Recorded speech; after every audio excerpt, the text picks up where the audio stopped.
Good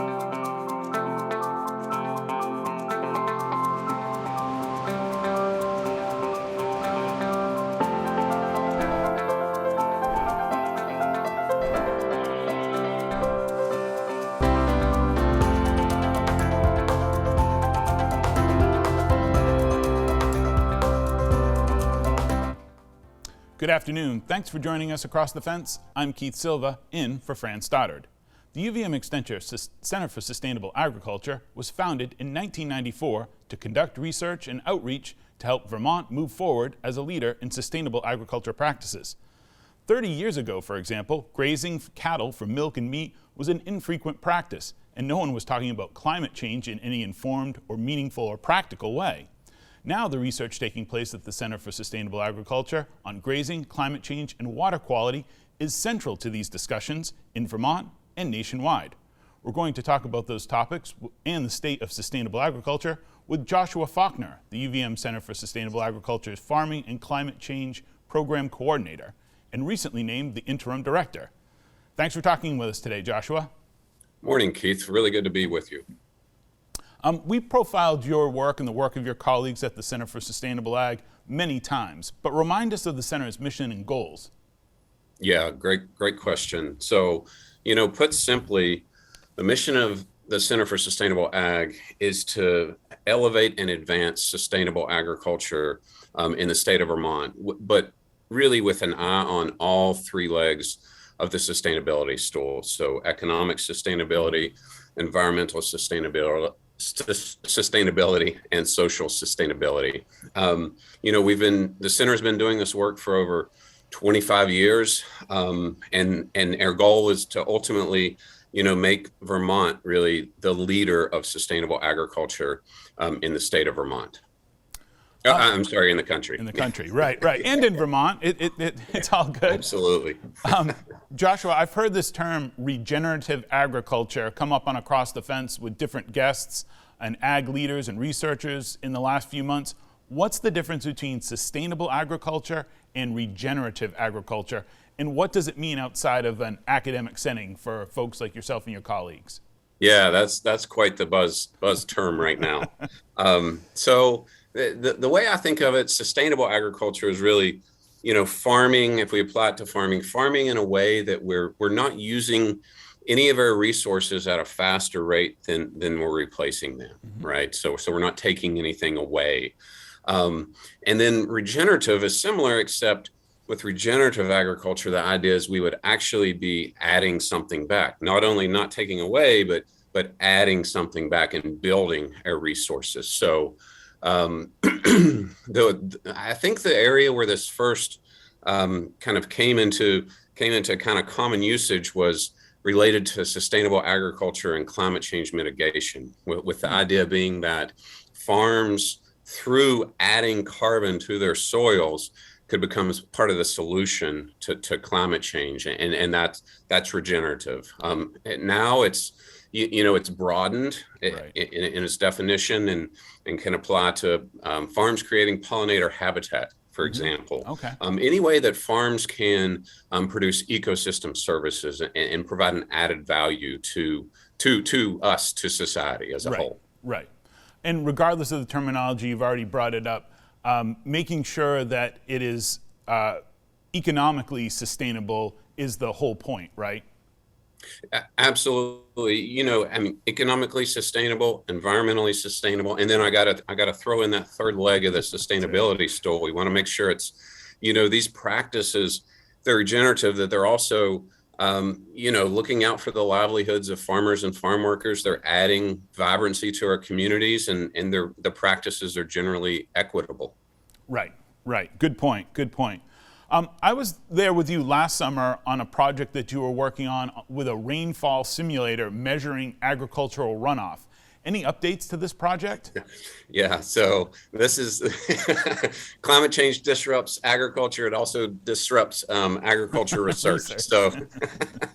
So yeah, we are really excited about this project, but we had tremendously dry conditions, as many of you know, many of your viewers know, in most of Vermont this year. So we couldn't do this in Addison County. And then we actually had really wet conditions up in Alberg, where our other field site is. We weren't able to do what we wanted to do this year, but we're raring to go come next spring.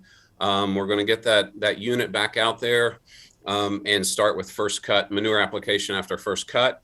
And we're really excited. We're going to add measurement of greenhouse gas emissions from the soils in those rainfall simulator plots with the work next year. So are you talking about gases that are released when a rainfall event occurs? Is that what you'll study? That's right. That added moisture with the manure that was just applied could potentially result in a burst of gaseous emissions. So we want to try to capture that and measure that with this simulator tool. Now, I know climate change is your specialty, Joshua, but there's lots of research projects that go on at the center.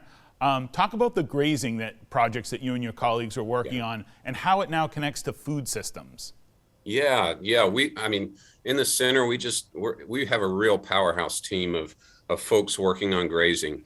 We have Mary Ellen Franklin, who's working with the Dairy Grazing Apprenticeship Program in Vermont. We have Kelsey Meehan working on sustainability and business sustainability of some of our small grazing farms or small ruminant farms.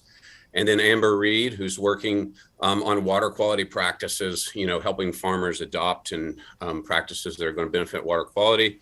Juan Alves, who's doing a lot of forage management and soil health research. And then Andrew May, who's coordinating all those activities into a really impactful program. So we're very excited about the grazing work that's going on. I think it's really our bread and butter in the center. Now, Joshua, if we were talking 10 years ago about the Center for Sustainable Agriculture, we'd be talking about a different kind of grazing. We'd be focused on the technical side of things. And you're always going to be there to help farmers on the technical side of things. You mentioned Juan's work on grazing and soil. How is the center trying to connect to bigger issues like with community and, again, those food systems, how food, almost distribution, how food systems work? Yeah, this is a really exciting area of conversation for us. We have our technical assistance work, but we really want to move into outside of the farm gate and start to understand how extension can play more of a role in building local food networks, and what role can Vermont play in the northeastern, the greater northeastern food system, contributing to sustainable diets and doing applied research in that area. So we're really excited about trying to be part of all this activity at UVM centered on food systems and being the go-to partner for applied research and extension in that area. And that also gets into the equity as well, making sure that it's equal for everyone, that no one's being left out, correct? That's absolutely right. Yeah. That's a huge piece of it. Yep. One project that you and your colleagues are working on involving dairy feed and net zero carbon emissions. Talk about this project. This was interesting when we were talking about this before. Yeah, I'm really excited about this one, Keith. The idea with this project is to understand if we can, if a dairy farm can really become net zero in terms of their carbon emissions for their feed production. So by that I mean, can a farm that's growing corn silage, for example, store as much carbon in their soils as they emit during the process of growing that corn or that hay, whatever we're doing work in both settings. In order to do that, we're going to be measuring a whole bunch of things on a few fields. Deep soil carbon, soil health, water quality from the surface and subsurface. We're going to be looking at gas emissions from the soils in a really intensive way on some fields. So this is a really exciting project. It's actually a 6-year project. Mm. And one of the things is it's the emissions are trying to track of one of the issues that farmers have had this year a lot is gas prices, fuel costs, all those things.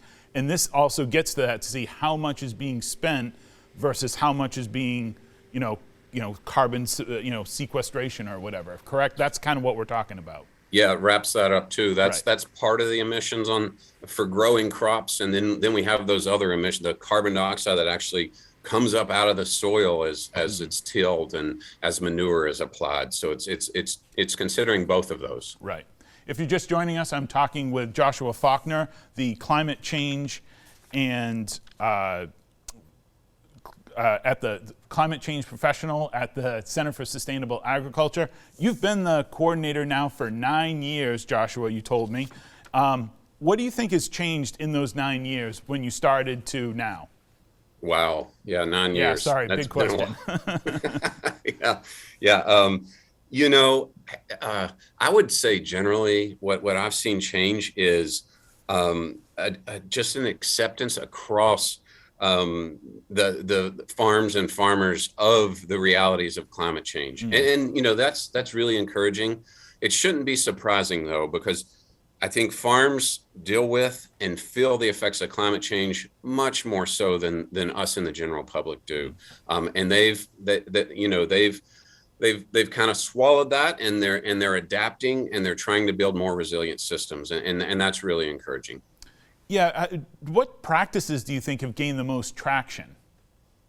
Far and away, I would say farmers using practices that build soil health on their farm. They've really doubled down on these practices, and that that's beef farms, vegetable farms, dairy farms. They're all recognize the benefits of soil health, during drought years, during extreme storms, when we have just buckets and buckets of rain falling. Soil health is really a powerful resilience tool for all of our farms.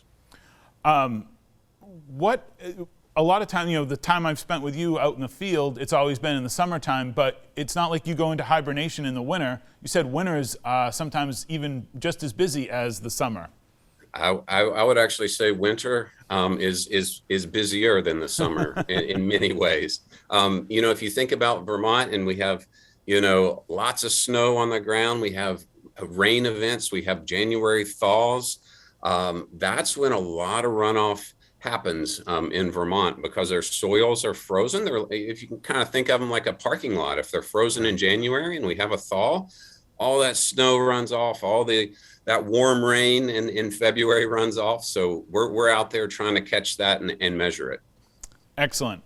To learn more about the research projects and programs and services happening at UVM Center for Sustainable Agriculture, you can go to their website, uvm.edu/sustainableagriculture, to find out more about these projects and to maybe find out how to get involved in some of the research studies that Joshua does. I know he always likes to work with people who are ready to work with him. So I want to thank our partners here at WCAX for making today's program possible. And I always thank you for stopping by Across the Fence.